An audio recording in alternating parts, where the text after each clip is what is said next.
Assalamu alaikum fermerler. Күз айы жақындап келе жатат. Мен сіздерге 1-4 тиш, 2-2 тиш қочқорларды көрсөтүп беремин. Куутка қочқор издегендер болсо жакшылап көрүп туруңуздар.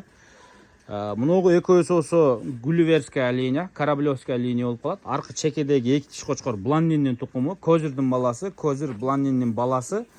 Мельбургтун эгизи болот. Кыскасы Бландиндин небереси ошол узун болуп чеп жеп аткан. Алдыңкы буттары бийик, мойну узун экен. Могулар болсо Кораблевская линия, Гулливерден тарайт экен туугандар.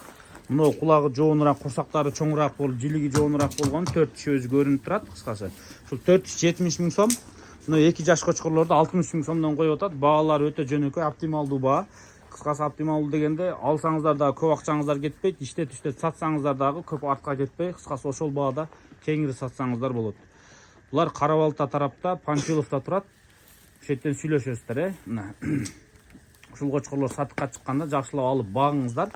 Эттери бир ортодон жогорураак экен, бир аз мынау эти орто экен. Ушунусу жакшы, алыска жүктөгөндө кыйналбай жети барат. Жана эттүү кочкор кайтып кыйналат. Бар бакканда аппеттери жоголуп минус кетет. Мына арыгы кайт жакшы туугандар, Ушуларды алып барып багып карап коюңуздарга жакшы адаптация кылып кошо бересиздер.